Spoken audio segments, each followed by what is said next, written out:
The second consisted in his being too carried away by the brilliance of his predecessor's internal politics. Hearing about the well-meaning inactivity of Major Pustule, he was seduced by the picture of the general rejoicing that was the result of this inactivity.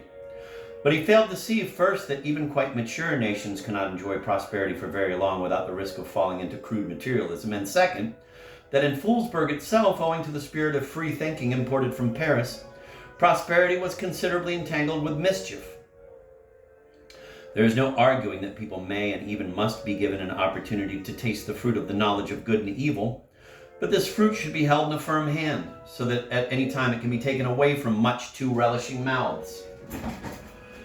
The consequences of these delusions manifested themselves very soon. Already in 1815 there was a painfully poor harvest, and the next year nothing grew at all, because the townsfolk, corrupted by constant carousing, had relied so firmly on their good fortune that they simply scattered seeds without having tilled the soil. The rascal will produce anyway, they said, befuddled by their own pride. But their hopes did not come true, and when the fields in spring were free of snow, the Foolsburgers were amazed to see that they were completely bare. As usual, this was ascribed to the action of hostile powers, and the gods were accused of not giving people sufficient protection. They flogged Volos, who endured the punishment stoically, then started on Eurillo, and fancied that tears appeared in his eyes. The Foolsburgers, scattered in terror, ran to the taverns and began to wait for what would happen. But nothing special took place. There was rain, then fair weather, but no useful growth appeared on the unsown fields. Melancholy was present at a masked ball. That year the Foolsburgers celebrated Shrovetide every day, when the news of the disaster threatening Foolsburg reached him. Apparently he had suspected nothing. He was bantering with the marshal's wife, telling her that he expected there would soon be such design in ladies' dresses as would allow one to look down in a straight line to the parquet on which the woman stood. Then he turned the conversation to the delights of solitary life and mentioned in passing that he himself hoped to find repose someday within the walls of a monastery. "You mean a convent, of course?" the marshal's wife asked with a coy smile. "If you are the Mother Superior, I'm ready to take my vows even this minute," Melancholy replied gallantly. But that evening was destined to draw a deep demarcation line in Melancholy's internal politics. The ball was at its height, the dancers whirled furiously, and the flurry of flying dresses and locks flashed white, bare, fragrant shoulders. Gradually warming up, Melancholy's fantasy finally raced off to a world beyond the stars, where he transported himself in all these half-naked goddesses, whose breasts wounded his heart so much. Soon, however, he felt stifled even in that world beyond the stars. Then he withdrew to a remote room, settled among the greenery of orange and myrtle plants, and sank into oblivion.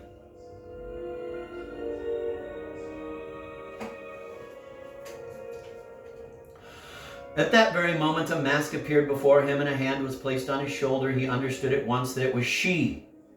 She approached him quietly, as if it were not a woman but a sylph concealed under a satin domino, which however quite distinctly outlined her airy forms. Blonde, almost ash blonde curls tumbled down on her shoulders. Blue eyes looked through the mask, and the bare chin showed a dimple in which it seemed Amor himself had made his nest. Everything in her was filled with some modest and at the same time not uncalculated gracefulness, beginning with the perfume Violets de Parme, with which her handkerchief was scented, and ending with an elegant glove tightly covering her small aristocratic hand. It was obvious, however, that she was agitated, because her chest heaved and her voice, resembling the music of paradise, trembled slightly. "Awake, my fallen brother," she said to Melancholy. Melancholy did not understand. She seemed to think that he was asleep. And to prove that this was a mistake, he began to reach out with his hands. "I speak not of the body, but of the soul," the mask continued sorrowfully. "It is not the body, but the soul that is asleep, deeply asleep." Only now did Melancholy understand what it was about, but since his soul was steeped in idolatry, the word of truth could not penetrate it at once. First he even suspected that it was the holy fool Anisyushka, hiding behind the mask, the one who already in the time of Ferdishchenko had foretold the great fire in Foolsburg, and who, when the Foolsburgers fell into idolatry, alone remained faithful to the true God. "No, I am not the one you suspect me of being," the mysterious stranger continued, as if guessing his thoughts. "I am not Anisyushka, for I am not worthy to kiss even the dust under her feet. I am a simple sinner, just as you are." So saying, she took the mask from her face. Melancholy was stunned. Before him was the loveliest woman's face he had ever seen. True, he had happened to meet one like that in the free city of Hamburg, but that was so long ago that the past seemed as if covered with a veil. Yes, those were precisely the same ash blonde curls, the same matte whiteness of the face, the same blue eyes, the same full and tremulous bust. But how transformed it all was in the new setting, how prominent were its best, most interesting sides. But Melancholy was still more astounded that the stranger had so shrewdly divined his surmise about Anisyushka. "I am your inner word. I have been sent to proclaim to you the light of Tabor, which you seek unknowingly." The stranger meanwhile continued, "But do not ask who sent me, because I myself do not know how to speak of it." "But who are you?" Melancholy cried in alarm. "I am that foolish maiden whom you saw with her lamp extinguished in the free city of Hamburg. For a long time I went about in a state of anguish. For a long time I unsuccessfully strove toward the light, but the Prince of Darkness is too artful to let his victim escape his clutches so quickly. There, however, my path had already been marked out. The local apothecary Pfeiffer appeared, and having married me, brought me to Foolsburg. Here I became acquainted with Anisyushka, and the task of enlightenment appeared before me with such clarity that my whole being was filled with ecstasy. But if you only knew what a cruel struggle it was." She stopped, oppressed by woeful memories. His hands greedily reached out for her, as if wishing to touch this inconceivable being. "Take your hands away," she said meekly. "You should touch me not with your hands, but with your thought, so as to hear out what I am to reveal to you." "Won't it be better if we withdraw to a more solitary room?" he asked timidly, as if himself doubting the decency of his question. She accepted, however, and they withdrew into one of those charming retreats which, from the time of Mecalad's, had been set up for the mayors in every even slightly respectable house in Foolsburg. What happened between them remained a mystery, but he left the retreat upset and with tear-stained eyes. The inner word had such a strong effect that he did not grant the dancers a single glance and went straight home. This incident made a strong impression on the Foolsburgers. They began to inquire where this Pfeiffer woman came from. Some said she was nothing more than an intriguer, who, with her husband's knowledge, had decided to take possession of Melancholy in order to drive out of town the apothecary Salzfish, who was a strong competitor to Pfeiffer. Others maintained that the Pfeiffer woman had fallen in love with Melancholy already in the free city of Hamburg, owing to his sorrowful appearance, and she had married Pfeiffer for the sole purpose of being united with Melancholy, so as to focus on herself the sensitivity he so uselessly wasted on cocottes and such empty spectacles as mating wood grouse. Be that as it may, it cannot be denied that she was a far from ordinary woman. The correspondence left behind her shows that she was in touch with all the famous mystics and pietists of the time, and that Labson, for instance, dedicated to her his selected writings, which were not meant for publication. On top of that, she wrote several novels, in one of which, entitled Dorothea the Wanderer, she portrayed herself in the best light. She was of attractive appearance, she wrote of the heroine of this novel. But though many men desired her caresses, she remained cold and as if mysterious. Nevertheless, there was yearning in her soul. And when, in the course of her search, she met with a famous chemist, as she called Pfeiffer, she clung to him eternally. But with the first earthly feeling, she realized that her thirst was not satisfied, and so on.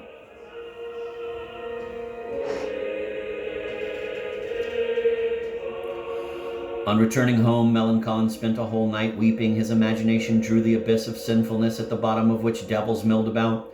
There were cocottes of all sorts in it, and even wood grouse, and all of them were fiery. One of the devils got out of the abyss and offered him his favorite food, but the moment he touched it with his lips, a stench filled the room. What horrified him most was the bitter certainty that not only had he sunk, but in his person the whole of Foolsburg had sunk as well.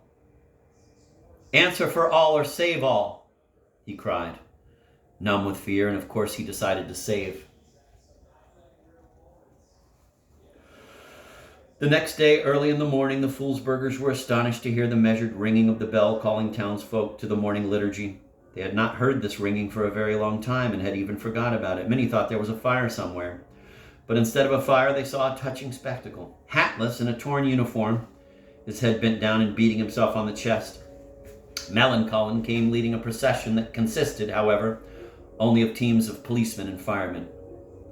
Behind the procession walked the Pfeiffer woman, without crinoline. She was flanked on one side by Anis Yushka, on the other by the famous holy fool Paramosha, who replaced in the hearts of the Foolsburgers the no less famous Archipushka, who had burned so tragically during the Great Fire. See the chapter, The Straw Town. After the liturgy, Melancholy came out of the church, cheered up and pointing to the firemen and policemen standing at attention, who, the chronicler adds, even during the Foolsburg dissipation had secretly remained faithful to the true God, said to the Pfeiffer woman, "Seeing the unexpected zeal of these people, I now know for certain how quickly this thing works, which you, my lady, rightfully call the inner word." And then turning to the police chiefs, he added, "Give them 10 kopecks each for their zeal." "At your service, Your Honor," the policeman barked with one voice and quickly marched off to a pothouse.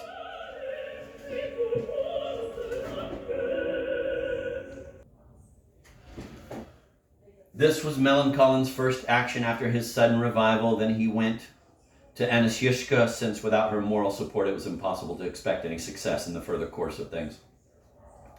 Anisyushka lived at the very edge of the town in some sort of dugout, which was more like a mole's burrow than a human dwelling. With her, in moral cohabitation, lived the blessed Paramosha. Accompanied by the Pfeiffer woman, Melancholy gropingly descended the dark staircase and was barely able to feel the door. The spectacle that met his eyes was astonishing. On the dirty, bare floor lay 2 half-naked human bodies. These were the blessed people who had already come back from church, muttering and crying out some incoherent words, and all the while quaking, grimacing, and writhing as if in fever. Dim light penetrated into the burrow through a single tiny window covered with a layer of dust and cobwebs. The damp walls were all moldy. The smell was so repulsive that Melancholy at first became embarrassed and held his nose. The clairvoyant old woman noticed it. "Perfume of the kings! Perfume of paradise," she sang in a shrill voice. "Doesn't anyone want perfume?" And she made a gesture that would have sent Melancholy reeling if the Pfeiffer woman had not been there to support him. "Your soul's asleep, fast asleep," she said sternly. "And just now you boasted of your good cheer. Your little soul sleeps on a pillow. It sleeps on a feather bed. And God knock-knocks. On your head he knock-knocks. On your pate he knock-knocks." The blessed woman shrieked, throwing wood chips, dirt, and litter at Melancholy. Paramosha barked like a dog and crowed like a cock. "Satan, scram! The cock is crowing," he muttered in between. "You of little faith, remember the inner word," the Pfeiffer woman repeated for her part. Melancholy took heart. "Mother Aksenia Igorovna, kindly grant me absolution," he said in a firm voice. "I'm Igorovna, and I'm Teratorovna, Yarilo Tratatilo, Volosis Lolos, Peruns and old Prr. Paramon does the trick." The blessed woman shrieked, squirmed, and fell silent. Melancholy looked around in perplexity. "This means you have to bow to Paramon Melenchich," the Pfeiffer woman prompted. "Father Paramon Melenchich, kindly grant me absolution," Melancholy bowed.